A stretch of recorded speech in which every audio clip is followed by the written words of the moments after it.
Sveiki, esu Kirėna Zlatkevičienė, gydytoja psichoterapeutė. Ankstesniuose video pristačiau, kas yra emocijos, jų atliekama funkcija, kaip galima mokyti suprasti savo emocijas, stebint savo kūną. Šiandien remdamasi savo psichoterapinę praktiką ir teorinėmis žiniomis noriu trumpai pristatyti keletą pratimų ir patarimų, kada ir kaip galima mokyti savo emocijas pažinti. Pirmiausia, svarbu prisiminti, kad nors kartais savo emocijų ir nesuprantu, ar jas sumaišau, o kartais net nepastebiu, tačiau mūsų išgyvenimui visada buvo svarbu atpažinti, ar prie mūsų artėja draugiškai ir priešiškai nusiteikęs asmuo. Tad evoliuciškai mes esame išmokę atpažinti kito žmogaus ir net gyvūno rodomas emocijas. Tad kaip atpažįstame šalia esančių žmonių emocijas, taip galima atpažinti ir savęs. Visgi daugumą atvejų emocijas atpažįstame automatiškai, greitai ir neskiriame laiko apsvarstyti, kada ir kodėl jas jaučiame. Todėl prarandame dalį ir net labai svarbios informacijos, kurias teikia kiekviena emocija. Todėl, norint pažinti savo emocijas, tam reikia skirti šiek tiek laiko. Geriausiai jaučiant stiprią emociją, sustoti. Kartais reikėtų sustoti mintyse, o kartais ir fiziškai.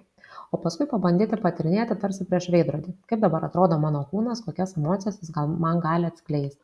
Svarbu prisiminti, jog skirtingose aplinkose reaguojame nevienodai, tad būtų naudinga stebėti savo kūną įvairiose situacijose, laisvalaikio ir darbo, bendravimo su įvairiais žmonėmis metu, su artimaisiais ir darbo kolegomis, sprendžiant problemas. Mokytis pajausti, ar kūnas sustingęs ar įsitempęs, kokia mano veido išraiška, ar aš noriu prieiti ar atsitraukti. Supratus, ką man sako kūnas, galima bandyti mokytis pavadinti savo emocijas.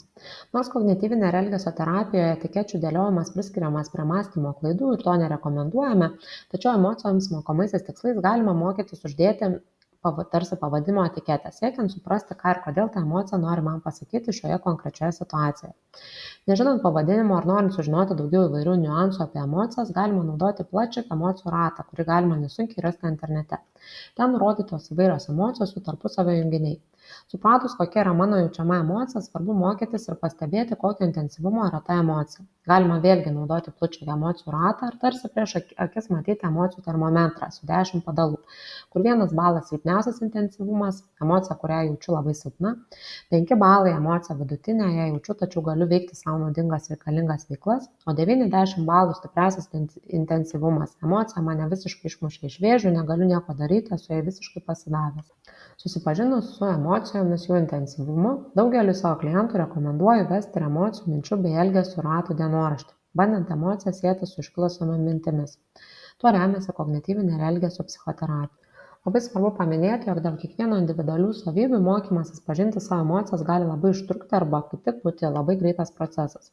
Jei šis procesas visgi užtrunka, mano patarimas būti sau gailestingu ir net jei atrodo labai sudėtinga, mokytis kantriai žingsnis po žingsnio ir nuosekliai.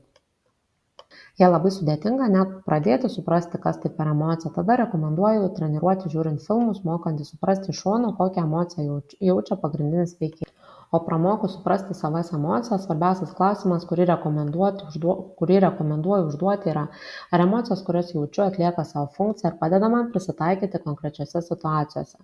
Jei ne, tai kodėl? O kodėl kartais neteisinga emocijų interpretacija gali kliudyti pasiekti tikslus, aptarsiu kitame video.